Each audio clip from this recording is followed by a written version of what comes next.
Nosotros hablaremos de las células procariotas. Nuestro equipo está conformado por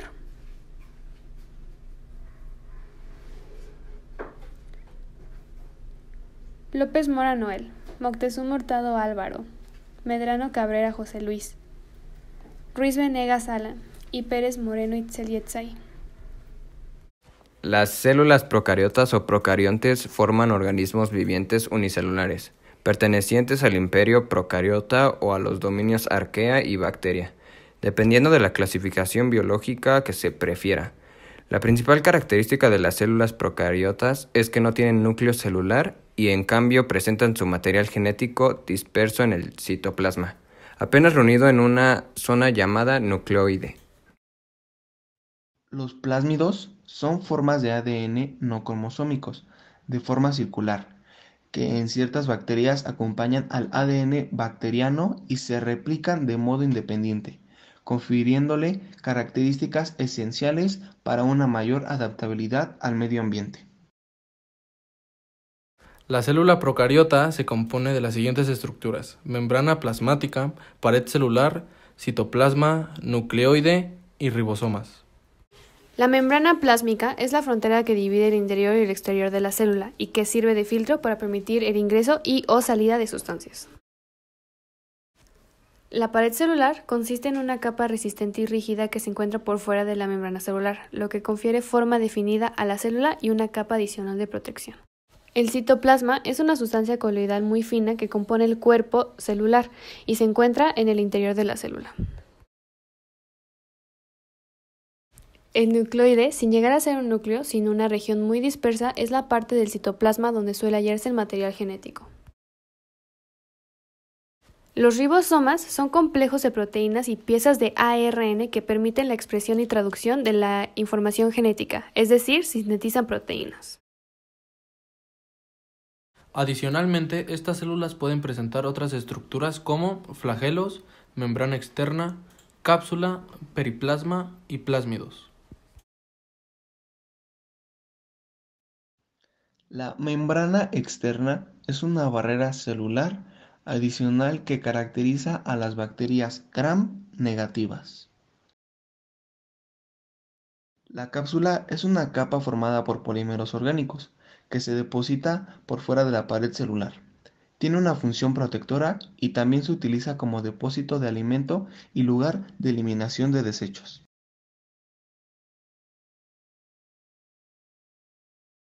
Las células procariotas se encuentran en todo nuestro cuerpo. Pueden ser comensales o pueden ser patógenas.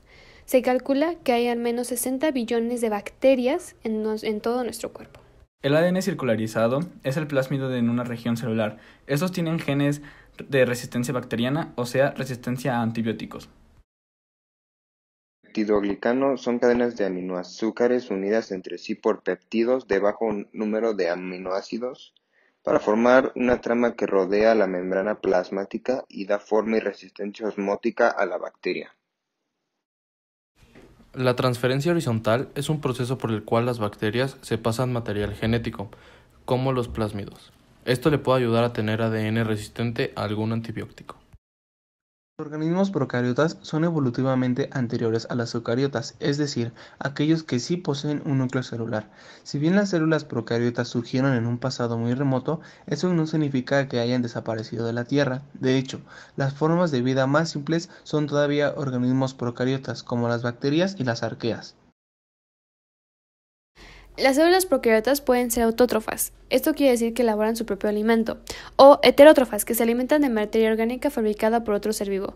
Pueden ser aerobias, que requieren oxígeno para vivir, como anaerobias, que no requieren oxígeno para vivir, lo cual traduce a varios mecanismos de nutrición, como Fotosíntesis. Al igual que las plantas, algunos procariontes pueden utilizar la energía de la luz solar para sintetizar materia orgánica a partir de materia inorgánica, tanto en presencia como en ausencia del oxígeno.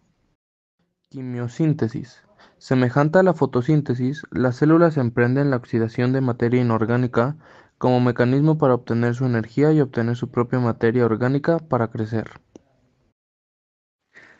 La nutrición saprofita se basa en la descomposición de la materia orgánica dejada por otros seres vivos, ya sea al morir o como restos de su propia alimentación, mientras que la nutrición simbiótica Algunos procariontes se asocian con otros seres vivos y obtienen su materia orgánica para existir a partir de ellos y se genera un beneficio mutuo.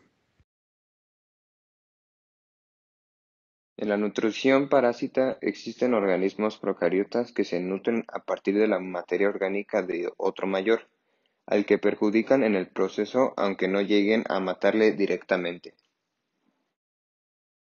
El método por el cual la célula procariota se divide se llama bipartición o fusión binaria.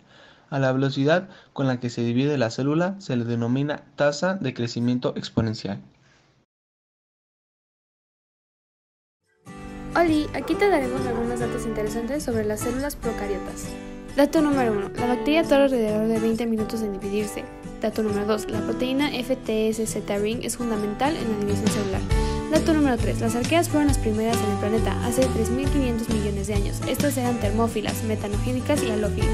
Pero, ¿qué es termófilas, metanogénicas y halófilas? Bueno, termófilas quiere decir que resisten altos grados de calor. Metanogénicas quiere decir que funcionan con metano, CH4, y halófilas viene de condiciones saladas, ya que la piedra halita es la piedra de la sal. Otro dato curioso es la diferencia entre las arqueas y las procariotas. La membrana de las arqueas es diferente, ya que los fosfolípidos de las arqueas están enlazados por un enlace éter, y los fosfolípidos de las bacterias están enlazados por un enlace éster.